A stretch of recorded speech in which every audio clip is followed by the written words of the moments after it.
Yes, we are live. Yeah, okay, thank you. So, good evening, everyone, and good morning, good afternoon, depend upon where are you. So, this is Professor Raj Ram Shankaran. So, today I invite all of you to an exciting talk by Professor Atrey Majumdar on migration theories and its impact due to the climate change. So, first of all, I like to thank Professor Majumdar for accepting our invitation and to deliver a lecture. So Professor Madhumjar have obtained her bachelor's and master's degree in economics from LSR College and Delhi School of Economics, Delhi University, 1968 and 1970 respectively.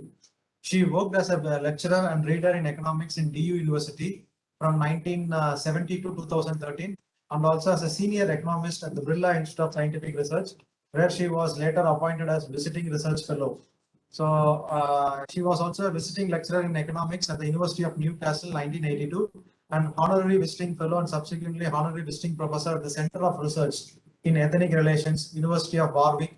She also served as a visiting fellow at the Aging Institute, University of Oxford, and she is a fellow of Royal Geographical Society, UK. She has delivered invited talks at JNU University, University of Oxford, and also she has written 3 monographs titled Structural Transformation and Economic Development in Migration and Informal Sectors, a case study of urban Delhi, and a book titled Development and Welfare Indicators, a critical appraisal. So today for this seminar, we have more than 125 plus registrations and most of the registration is from India, but we also have registrations from United States, UK, Nigeria, Japan, Germany, and Switzerland. And we have also good registrations from academia, industry, as well as NGOs or you can say self-employed people. I think this shows great interest among the participants to attend this lecture. So without much waste of time, so I'd like to invite Professor Majumdar to give her talk. Yeah, so here I just want to inform the participants. So due to the network issues, what we have done is we have asked Professor Majumdar to record a audio, and send us. Now we will be playing the recorded audio, but Professor Majumdar will be there online with us to clarify all our doubts. So please post your questions in the chat box, and that will be passed on to Professor Majumdar, and she will be answering your queries. So now I welcome Professor Majumdar to start the session. Thank you.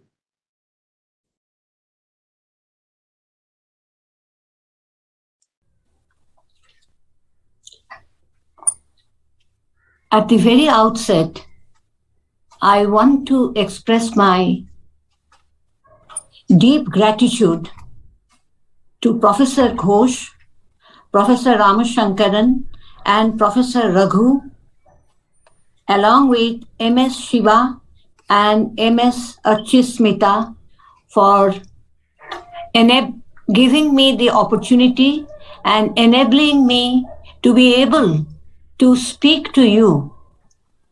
I would say to all of you about the emerging issues in migration theories, along with the climatic impact, which has changed the issues quite a lot in the recent days. This August gathering will only help me to acquire more knowledge about the aspect of climatic changes. With this hope, I am starting this talk. There is no consensus on a single definition of a migrant.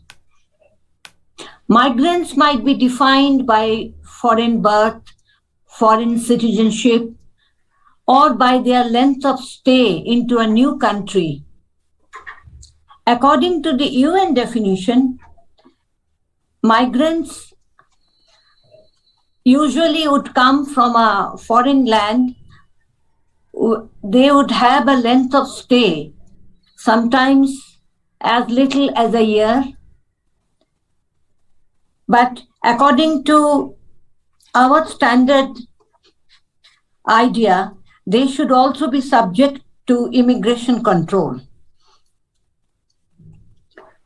Migration, both international and internal, is not an instinctive action of human beings and is not generated by a single impulse.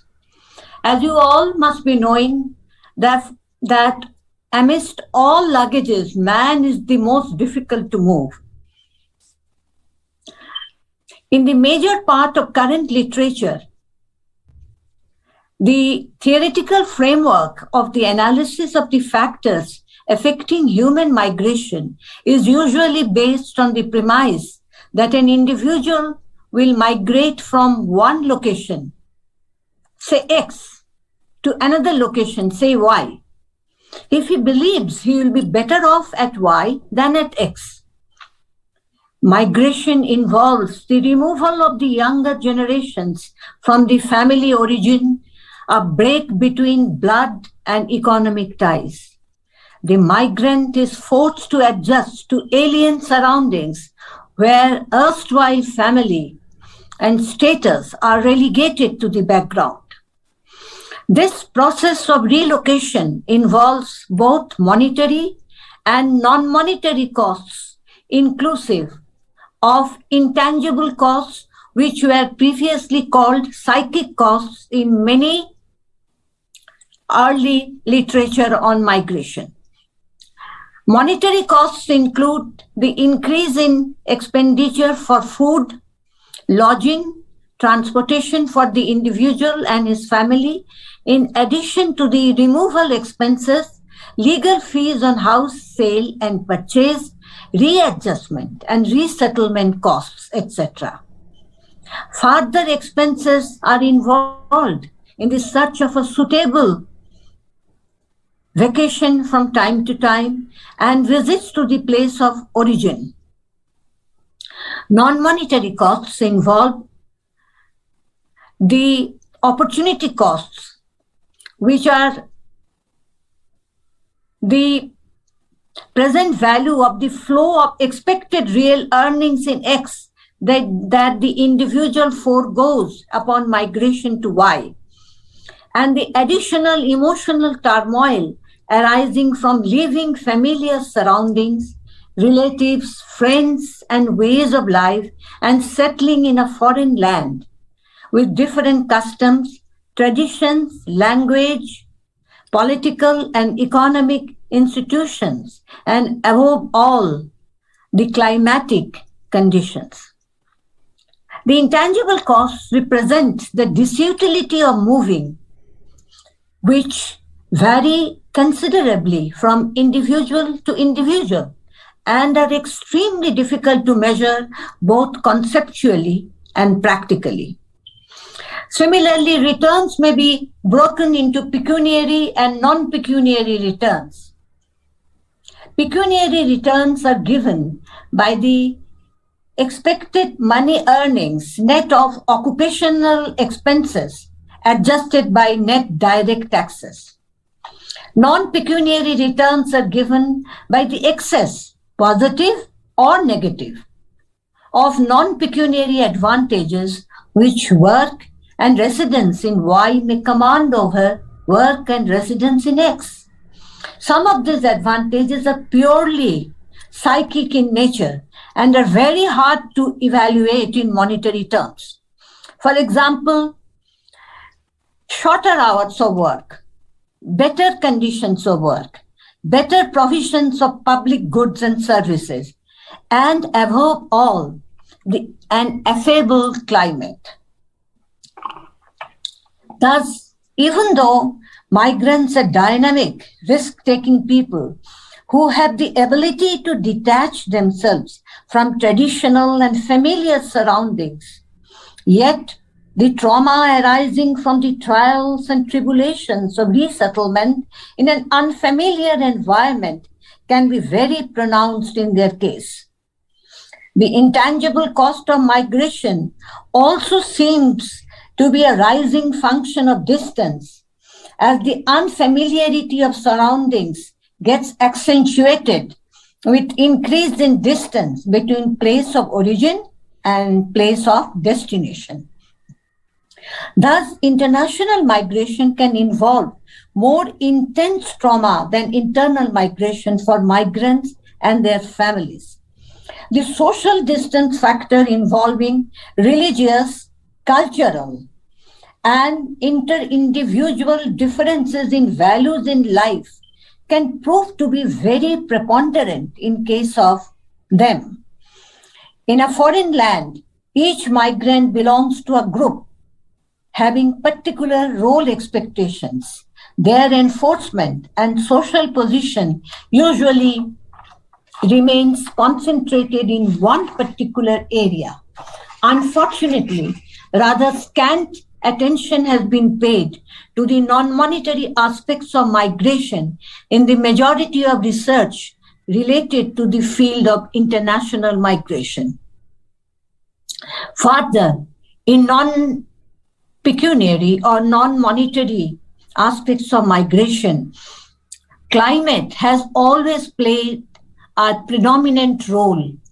For people whom I had interviewed in the United Kingdom for full 1 year, the professional Indian immigrants in England, Scotland, and Wales, they mentioned climate as a predominating factor in their intangible costs of migration. And in the benefits of migration, they said sometimes the affable climate of Britain had acted as a positive factor in their decision to settle in the country, but not much. The migrants, since they went to the remote corners of UK, which were totally alien to them in terms of climatic conditions and social milieu, it created intense pressures on them and their family, especially on their wives, who had to face the severe trauma of adjusting and readjusting to a foreign environment. They probably had to pass through the effects of an entire gamut of changes in life, which were certainly more severe in the case of migrants who went to the UK earlier than others.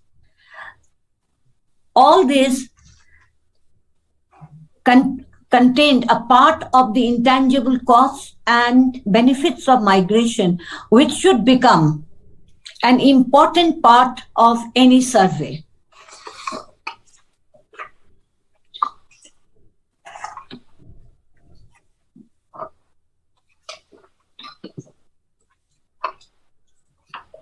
However,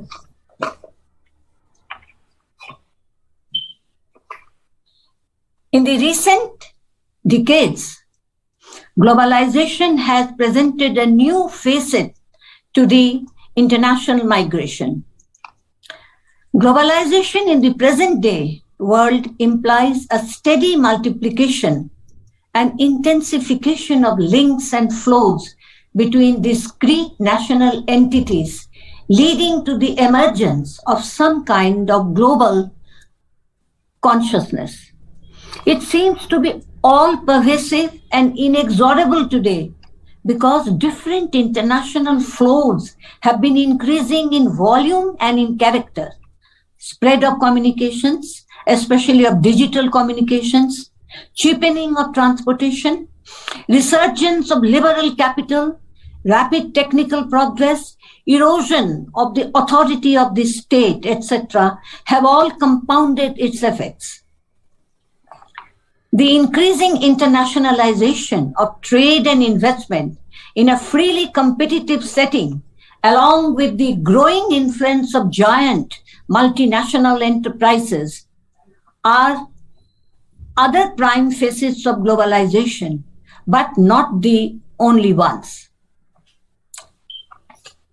The onset of the process of modern economic development in any economy implies structural transformation manifested in the movement of labor away from the agriculture sector towards the non-agriculture sectors, along with a pari passu diminution in the agriculture's relative contribution to national output and vice versa for others. The absorption of surplus labor is manifested in the migration of unemployed or underemployed workers from rural hinterlands to urban settlements, and given the enormous differences in employment opportunities and wage levels, migration of workers occurs across national boundaries, which a part of which is released from land wherever possible. Eventually, rapid industrialization, tertiarization, and sustained growth may even induce immigration of labor, as has already happened in the developed nations. Globalization has only intensified the process of movement of people away from rural to urban areas to international arena. Between 20 to 30 million of the world's poorest people migrated to the cities annually, and more than 2/3 of the world's 30 cities with population of 7 million or more were in the developing countries in 2000. However, now the number of, according to the more recent figures of 2015 given by International Organization for Migration, 3 million people are moving to cities every week. 54% are living in cities, up from 30% in 1950. And by the year 2030, 60% will live in cities. So you can well imagine the enormity of the extent of urbanization which the world will face within the next decade. In 2018, 33 megacities in the world were there, and half of them were in India and China. Delhi contained 12.8 million people in 2001, had nearly 70% of its employment in the informal sector. 1.5 million people were below the poverty line in 1999 to 2000. And a little more than 1 million people were seeking employment through employment exchanges at the end of 2002.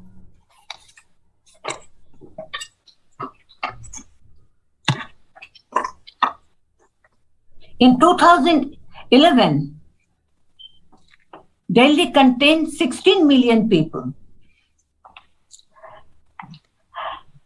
It is said that approximately 2 million people live in Delhi's 1,100 slum clusters, lacking in basic amenities of life. Inevitably, many of them are either rural to urban migrants or urban to urban migrants, seeking employment and a source of income.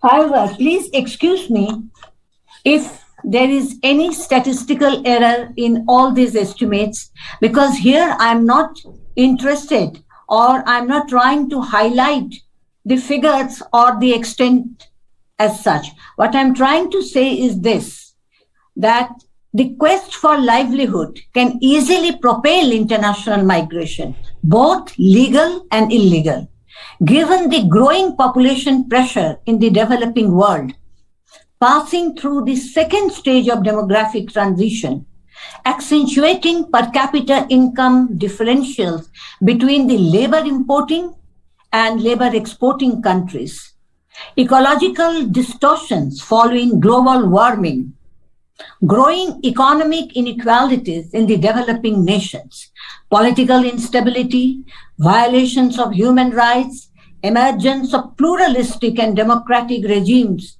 in numerous countries, and undermining of the centralized developmentalist states, besides widespread economic disruption accompanying globalization itself. The onset of economically strong ethnic enclaves with widespread information network and of the commercial migration industry can go a long way in generating huge outflow of people from the poor nations.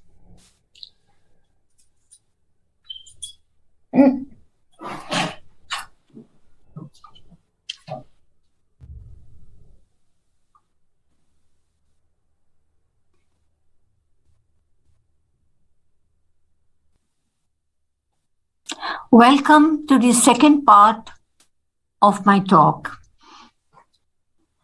Now, we are all the time assuming that the emerging issues in migration theory, how can they be so proliferating? The problem is this: amidst the plethora of migration literature, there has arisen many questions on the migration issues, which the world has still not been able to answer. For example, the approximate number of 281 million international migrants, comprising a little more than 3.6% of the current world population, implies that approximately 96% of the world population are not migrants, which is striking in this era of globalization marked by rising movements of capital and technical knowledge. Labor is not free to move across borders. The number of migrants had increased almost 4 times between 1965 and present day. Even though people are less free to migrate today than, say, 100 years ago. This immobility paradox requires extensive research. It is frequently hoped that the modern age is the age of migration. It needs to be qualified. It is migration for some, but not for others. Rather, we should be able to explain the age of involuntary immobility. However, no remarkable efforts have come in that direction. Secondly, the notion of access to mobility has also not been amplified. Access to mobility is a differentiating factor of class and inequality, along with the relevance of emotional dimensions of any movement away from familiar surroundings. Then, the migration journey of the individual migrants is not only embedded in freedom, new beginnings, going places, opting out, etc., but also in exile, displacement, rupture, sacrifice, failure, etc. That needs documentation as far as possible. Much of the earlier migration studies have been gender blind, assuming that mostly men migrate and women stay behind. However, the increasing feminization of many migration streams today are inevitably changing the gender relations in hitherto patriarchal family structures, along with the decision-making process undertaken in migration. Migration can reshape gender relations with far-reaching socioeconomic implications, which can have very serious implications of the future of population growth. We may now move from first stage of demographic transition, high fertility, high mortality, second stage, sharply declining mortality accompanied by declining fertility. Third stage, wherein the fertility rate is in consonance with the mortality rate, but there may be a fourth stage where the population may itself, absolute size may start declining. Fertility can become less than mortality due to this change in gender relations. It is undeniably true that except for macro-scale political economy, politics and state are frequently neglected from the theories of migration. Attempts have hardly been made to develop theories that integrate human mobility with state and other structures. It is clear that migrants alone do not take the mobility decision based on benefit-cost calculations. Migration is also produced and patterned by decisions taken by government agencies such as administrative offices, military headquarters, and corporate boardrooms. The theorization of migration should encompass all these issues at the micro, meso, and macro levels. Migrants' activities are ongoing and constantly changing outcomes of time and place, and emanate from the interactions between structures and agentic actions. As I have hinted, migration is too diverse and multifaceted today to be explained in a single theory.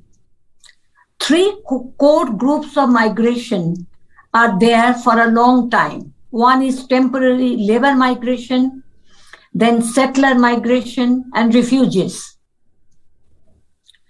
But most theories have obscured the extreme diversity of human movements emanating from the characteristics of globalization. New mobility forms have emerged which were not there before.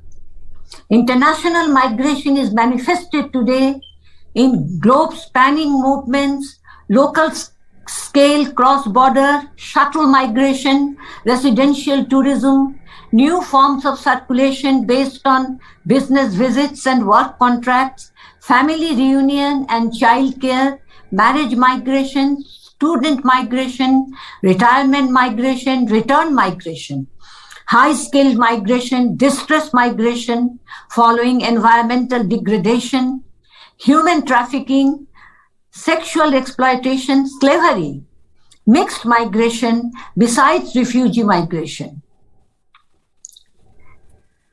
Today, migration flows have mixed nature, governed by mixed motivations, such as a tourist also working as a migrant, the wandering migrant indulging in trade, and so on. The importance of studying these different aspects of migration, along with their causes and effects, can be easily surmised from the fact that according to 2018 UN report, migrant smuggling industry, time March 2019, was worth 5.7 to 7 billion US dollars worldwide in 2016. This industry has led to the emergence of large-scale prostitution and slavery and forced labor in a new form. However, it is not possible to cover all these issues in this span of time. The only thing we can say, the forces driving people are violence, poverty, hunger, persecution, and traffickers have capitalized on the growing demand for migrants to go towards north. The number of asylum seekers has skyrocketed, mostly in US and other countries. The Their figure has doubled in the past 2 years alone, driven by the arrivals of families and unaccompanied minors.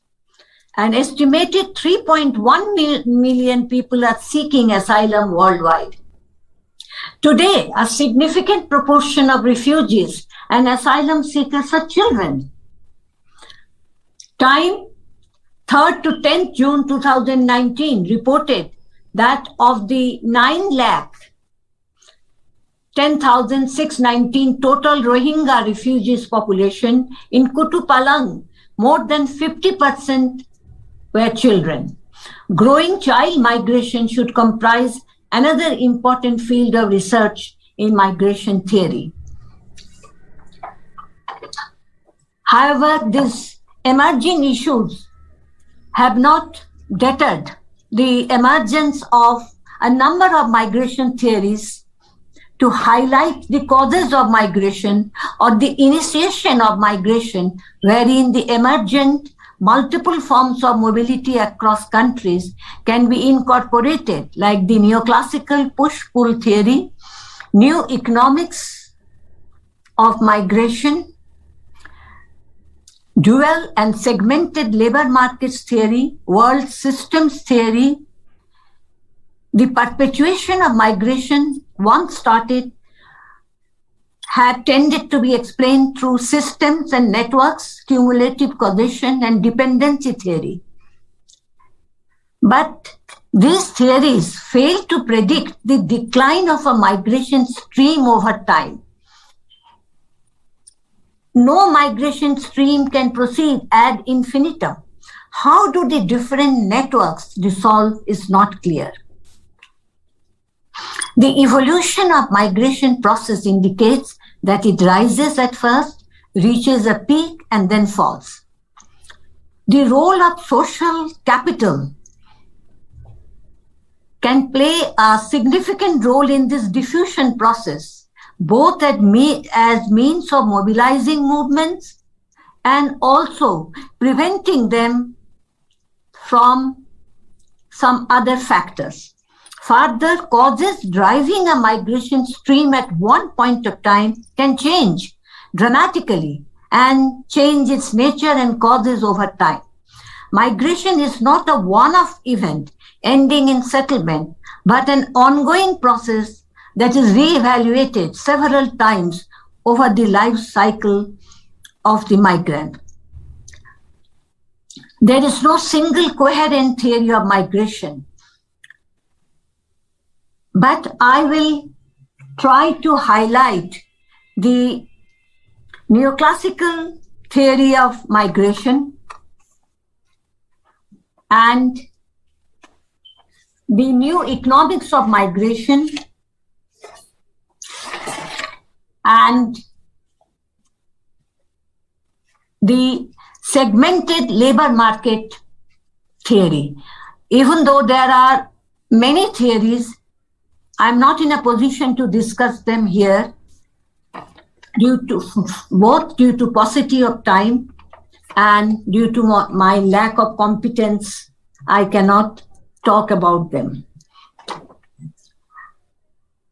Now,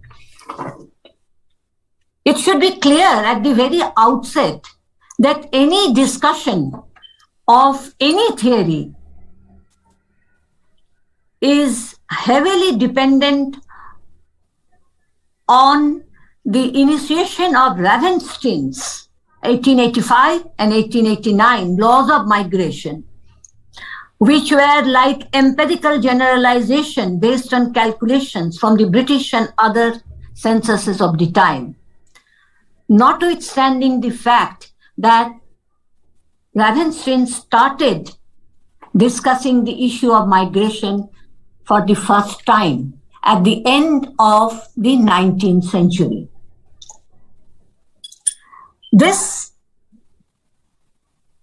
He clearly emphasized that predominant causes of migration are economic. And migration is mainly from agriculture to industrial sectors, in a way. Migrants move mainly over short distances. The much acclaimed push-pull framework of migration is somewhat based on Ravenstein's basic law. The hypothesis conceives of migration as driven by push factors operating from the country of origin. Poverty, unemployment, landlessness, rapid population growth, political unrest and violence, low social status. And at that time, in the beginning, it was also said poor marriage prospects and family feuds. The pull factors comprise better income and job prospects, better education and welfare systems, good environmental and living conditions, political, socio-economic stability, etc. And between the movement from the place of origin to the place of destination, a set of intervening obstacles have to be overcome in the migratory process, like physical distance, cost of making the journey, socio-cultural and language barriers, culminating in different lifestyles, and political barriers like immigration restrictions, along with foreign borders. Personal factors are also there in economic status, life stage, and personality of the migrant. The push-pull hypothesis underlies the neoclassical model based on the principles of utility maximization, rational choice, factor price differential, and labor mobility, which works both at the micro and macro level. Simply speaking, workers move from low wage to high wage economies and change dynamics of supply and demand for labor in both places, leading ultimately to factor price equalization and elimination of migration too.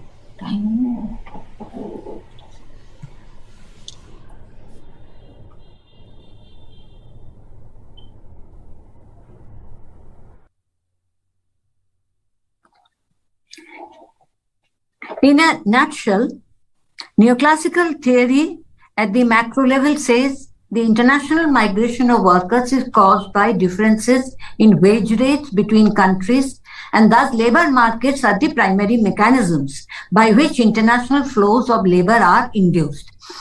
And at the micro level, individual rational actors decide to migrate because a cost-benefit calculation leads them to expect a positive net return, usually monetary, from the movement. Now, the new economics of migration says migration decisions are not the outcome of individuals' decision-making process, but can actively involve the entire household or the family.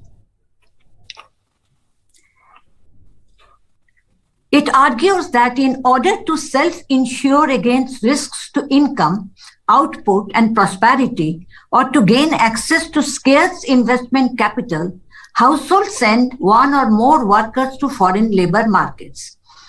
Given the persistently higher wages or incomes in the developed world, international migration is an effective way for risk minimization and for reducing resource crunch. There is always the factor of better living conditions for the entire family emanating from international migration. In a way, it is different from the theory of labor, the classical theory of labor migration. In the dual labor market theory, international wage differences are neither a necessary nor a sufficient condition for migration to occur.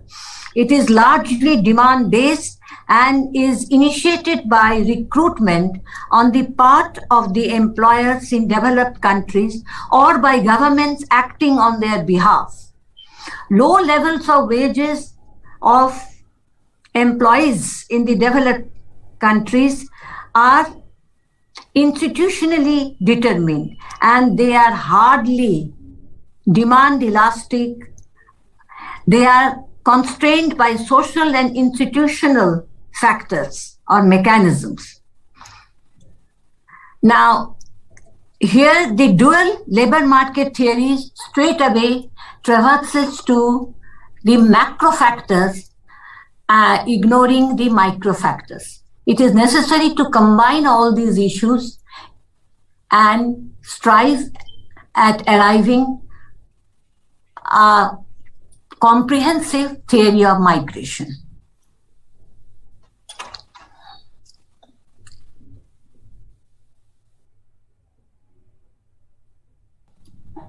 Welcome to the last part of my discussion, harping on climate. But before I really embark on climate and its impact on migration, I just want to say a few words about migration itself, that there is no single theory of migration that captures the full complexity of migration. The New World Order is increasingly having mixed migration, and migration cannot be studied and theorized in isolation. It is an integral part of national and global social change. Ultimately, migration today is a transnational process. Now I turn to climate. The 2016 Paris Agreement on Climate identified changes in global climate as a major driver of migration in a substantial part of the world, Africa and Central America. Alex Daw Shcherbinin, in his very well-written paper, Climate Impacts as Drivers of Migration, October 23rd, 2020, rightly asserted, climate can be seen as the envelope in which all the economic activities take place, and these changes could spell significant disruptions for modern society, both in low and high income settings. Historically, there is sufficient evidence that climate extremity in the form of prolonged spell of droughts or flooding changed the pattern of human settlements. The decline of Western Roman Empire in 476 AD and that of Mayan Empire 1660 to 1000 AD was caused by prolonged droughts. Years of drought led to the fall of Harappan civilization in ancient Indian subcontinent. The Mughal capital was moved to Delhi in 1586 because of Fatehpur Sikri's inadequate water supply.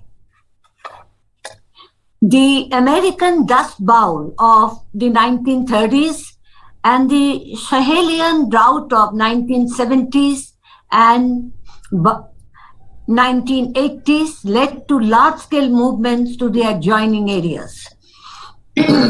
However, today the climate variability is more pronounced, triggering more extremes of weather events like heat waves, droughts, hurricanes, widespread flooding, etc. A seemingly modest rise of 1.5 degrees Celsius in average temperature above the pre-industrial levels in the world will lead to a devastating impacts on the Earth's ecosystems, productive organization, and ice sheets in next 2 decades. 1.5 degrees Celsius is not a phenomenal increase in the temperature. It is quite normal. It can happen for every now and then. Already high latitudes and warming at twice the rest of the world are occurred,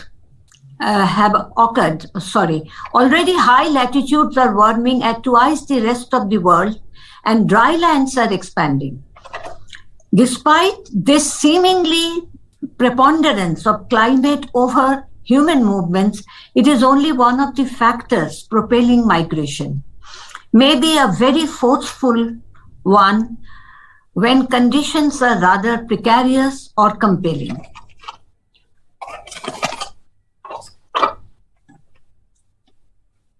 The climate migration cannot be classed as forced movement in its entirety and should not be included in refugee migration.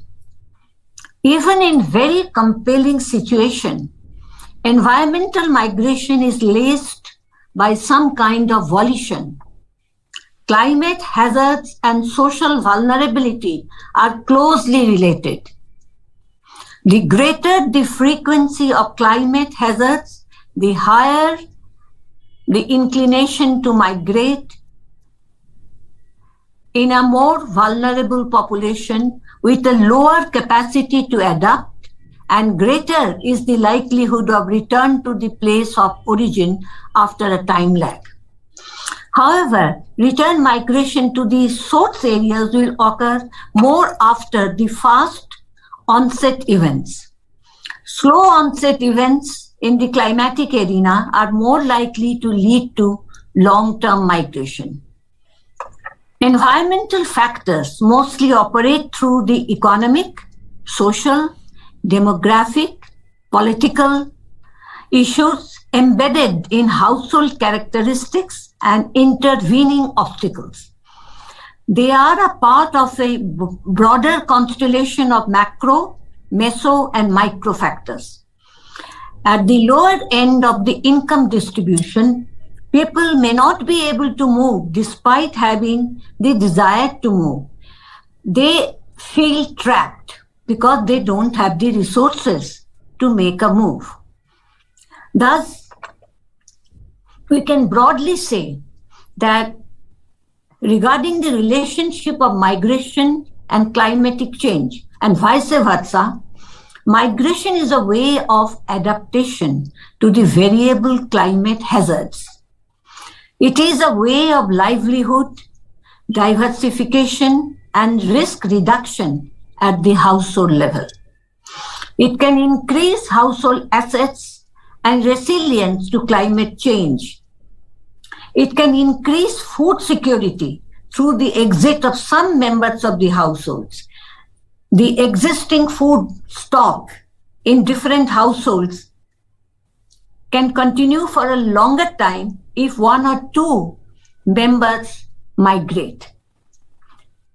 The return migrants can bring new skills and technologies back to the community they have left, increasing their wealth and resilience to climate disasters.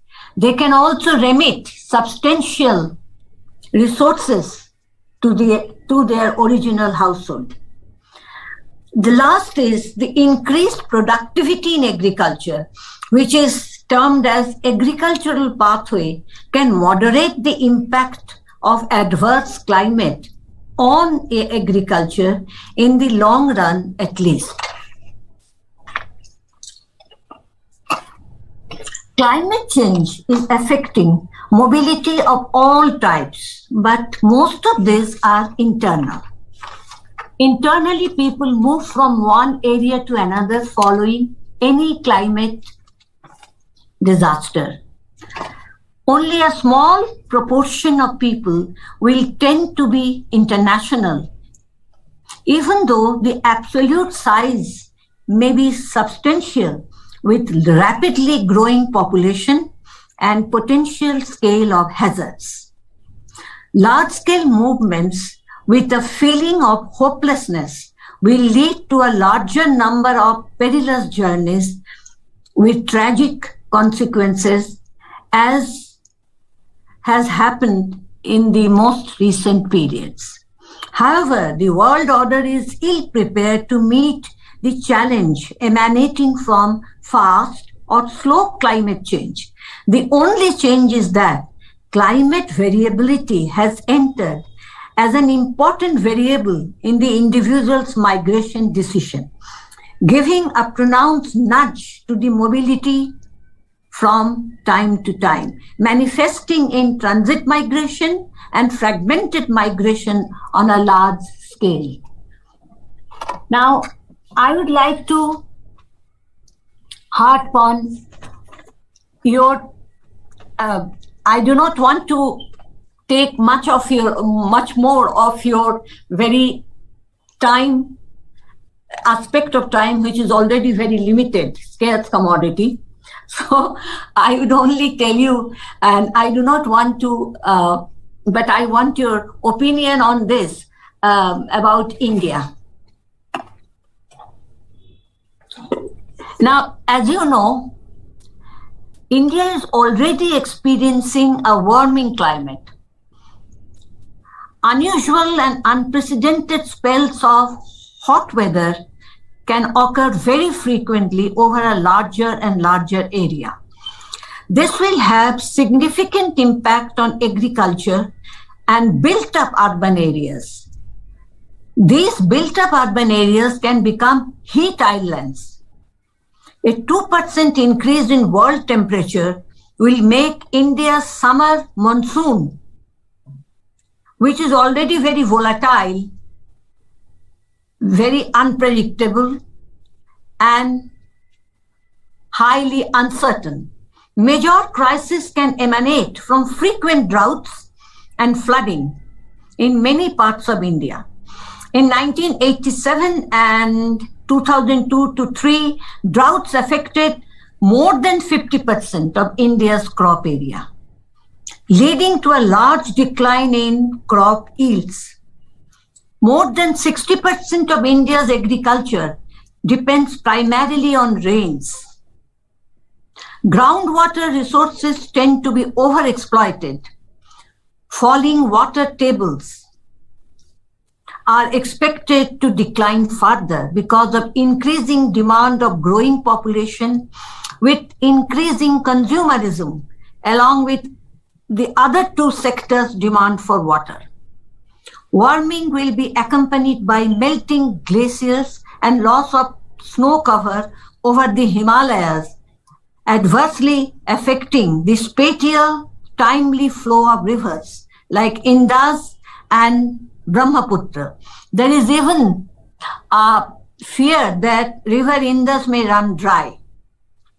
The impact on irrigation is well imaginable because if irrigation is adversely affected, it will lead to a decline in food output, with pari passu decline in livelihoods of millions in the river basins.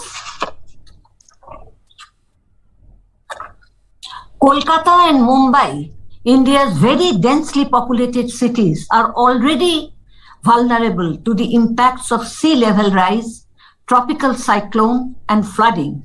In fact, Mumbai has the world's largest population in a way exposed to flooding following rapid and unplanned urbanization. Risk of salty seawater intrusion is enormous. Agriculture will be adversely impacted because groundwater quality will be further degraded. Drinking water will be more contaminated, leading to an increase in waterborne diseases, besides vector-borne diseases like malaria, dengue, etc. Agriculture and food security will suffer. Energy security may also come under the adverse conditions. Water security may be reduced. Health, as you already can understand, will be extremely adversely affected. There is a fear that both physical and mental health of the people who are exposed to natural disasters and hazards can suffer very badly. Migration at large, migration en masse can lead to some kind of violence and conflict in society. So the effect will not be good for any section of humanity. The issue is this, that a state like Assam, which had never seen drought condition as such, faced drought and then it faced extreme flooding. In 2010, Assam saw the worst of the ecological disaster. Now, Uttarakhand recently faced on 7th of February 2021 massive landslide. The only way to contain such situation is to see that the heat emission as such, the heat in the country as such, does not increase that much. But it is not in India's hand only. And India is certainly not emitting all carbon to the world. But unfortunately, the global situation is very compelling for India at the moment, which may adversely affect India's development efforts. Beyond this, I have nothing more to add. However, I am very grateful to you for wasting your precious time listening to my talk. Your esteemed presence is much appreciated. Thank you very much.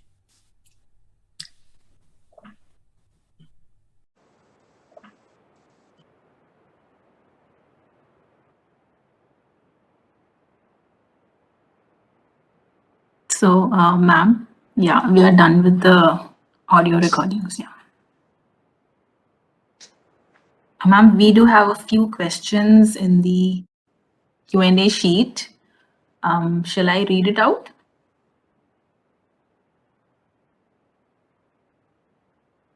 Ma'am, I'm not able to hear you. I think you're on mute.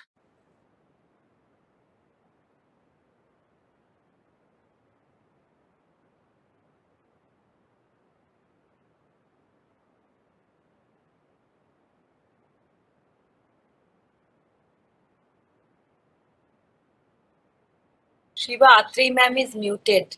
Yeah. Yeah, just, yeah, now. Yeah.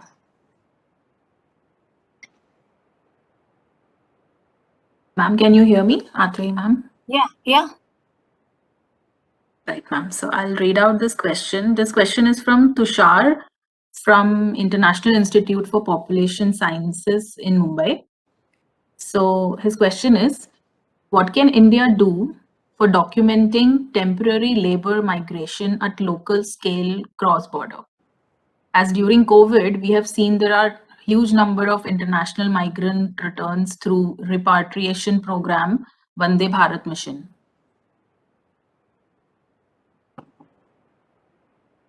Well, Tushar, I think I'm not very competent to answer this question because it is a huge issue.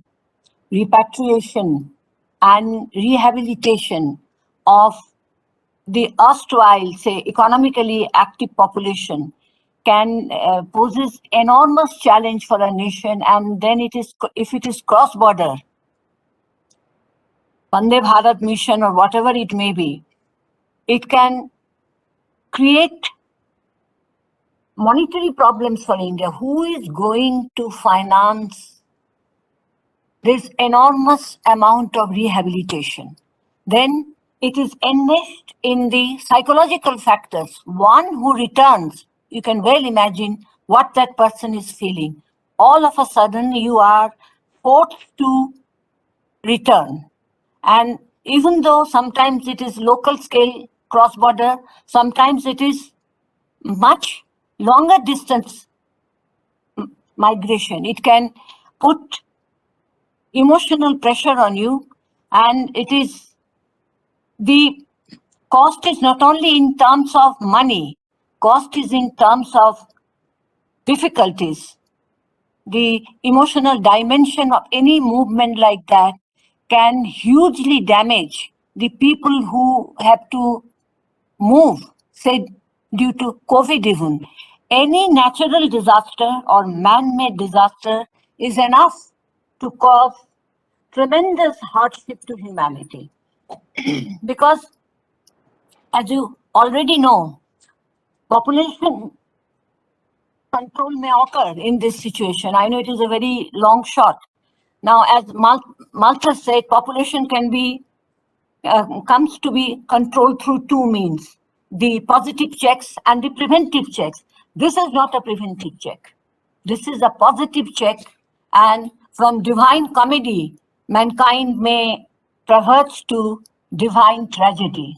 So, Tushar, I really cannot answer much to you because I do not know from where will the resources will be mobilized, in what way, and how to counsel the people who have returned like this.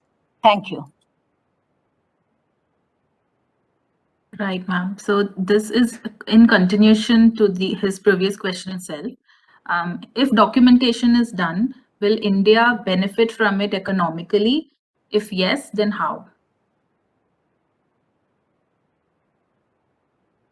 Tushar, documentation, you have to amplify to me. What do you mean by this documentation? Do you mean that we have to only see the numbers, or we have to classify the migrants by age, sex, duration of residence at the place of origin, or duration of residence at the place of destination? What do you imply? Or would you like everyone to take a view of the migrants' life's journey? I have taken a similar study in which in the year 2000 to 2001, I continuously interviewed 93 Indian professional migrants, doctors and engineers and CAs. I could not interview the low-income people in Britain. And then I also talked to some second generation immigrants. I kept on documenting their cases, but I can tell you it is a huge problem. I am asked, I don't know how many pages.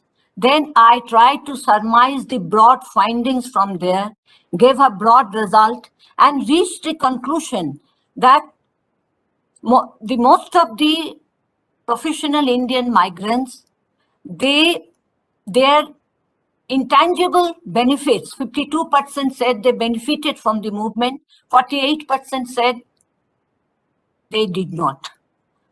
And 48% is a staggering figure. And remember, all of them are very well off. They did not face any forced migration. Their place of origin was also not bad because they belong basically to high income families, educated families who had a priori experience about Great Britain. And they had tremendous control over the English language. So if you mean documenting migration journey in terms of linguistic abilities, educational attainments, skill formation, I would say it will be an insurmountable task. So I'm sorry, I do not have any answer to this. With great difficulty, I could finish that case study. I had presented my findings and I reached the conclusion that in many cases with aging, the intangible costs may overtake intangible benefits, and migrants' documentation of the life's journey may become the human tragedy. So it's best to keep quiet about it, because migrants at the end of their life's journey, they become very homesick. And they feel they are neither in UK nor in India. So best, I think, silence is golden.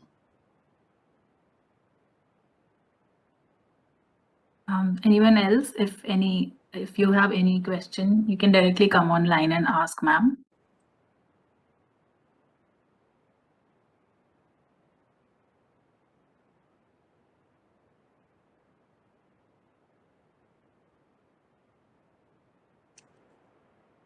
Okay, so Raj sir, maybe we can close the session.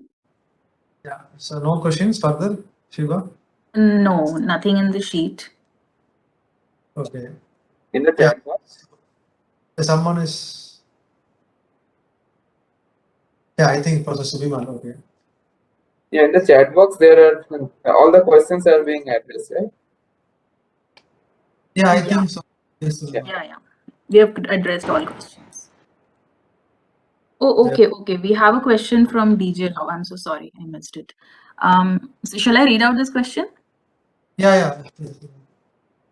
Is there any estimate on which area of the world would face more migration due to climate change by 2030? Well, to your dismay and consternation, I would only say that I am not an expert on climate at all. But I think mostly huge parts of Africa will face the problem for no fault of theirs. North Africa has not emitted much of carbon to the atmosphere, and some of it may affect the South Asia. Due to my lack of geographical knowledge, I cannot highlight the issue further, but Latin America also, I think, may be adversely affected. You see, there is a sentence in Hindi, koi khai aam or koi paye gutli. So that may be the case. Inequity in the world will further aggravate, and what we thought that international migration and all they will go on alleviating the inequality problem will not happen, because people who will suffer will not be able to migrate. They don't have the resources. Very simple answer. They will be moved in their own area of origin without much help from any quarter. The haves will defeat the have-nots. Thank you. Thank you, ma'am. One last question from Dr. Kalyan Sundar Som. How can we quantify the magnitude of migration due to climate change in an area? Okay. Again, I would have to repeat my same apology that I can neither assess nor quantify the magnitude of migration due to climate change, because I don't belong to that field at all, and I would request you to figure it out on my behalf so that I can come and take training from you. Will you train me? Thank you. Thank you, ma'am. So yes, sir, we are done with all the questions. So thank you, Professor Majumdar, and I'd like to give my vote of thanks. So finally, we came to the end of the session. So first of all, I'd like to thank Professor Majumdar for accepting our invitation and gave a wonderful lecture on migration and its socio-economic implications. And I'd also like to thank all the participants and who have actively participated in the discussion session also. Apart from that, I would like to thank our climate IDP climate staff, science staff, Ms. Shiba, Ms. Archismita, and also our head of the department, Professor Subhimal Ghosh, for their support in organizing the seminars. I think with this seminar, we came to the end of the seminar series for this year, 2021. So we will be coming up with some more seminars in the next year. I think next year also, it will be in virtual format till the COVID till we come to normalcy. So before closing the session, I'll request all the participants to switch on their camera for a virtual photo session. Archismita, can I interrupt for a moment? Because I also want to thank all of you, but I want to thank my husband, Dr. Swadhin Kumar Majumdar, for his unstinting support in unraveling the mysteries of migration, and my dearest daughter, Professor Apala Majumdar, for helping me at every stage. And secondly, I just want to point out one omission which has occurred in this case.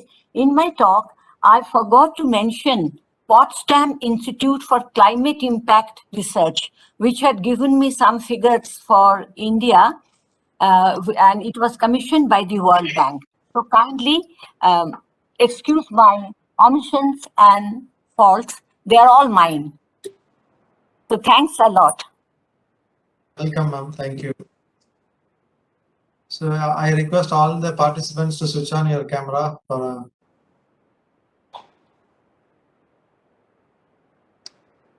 and I'll also take this opportunity to wish you all a very happy new year and see you all in the next seminar series starting 2022. Thank you, Professor Majumdar. Thank you, Raj. Thanks, Suchishmita, Shiva, and the entire workshop team. Thank you. Thank you, sir. So Shiva, ready? Done? Yeah, yeah. Happy New Year. Yeah, thank you. Happy New Year, See ma'am. you all. Yeah, see you. Thank you. Shiva, A very can happy you New Year switch to you. on the stack view because I can see only who is speaking on Oh, okay. stage. So please switch No on. So problem. Yeah, all participants Yeah, please it's a be spotlight view, online. not really a grid view.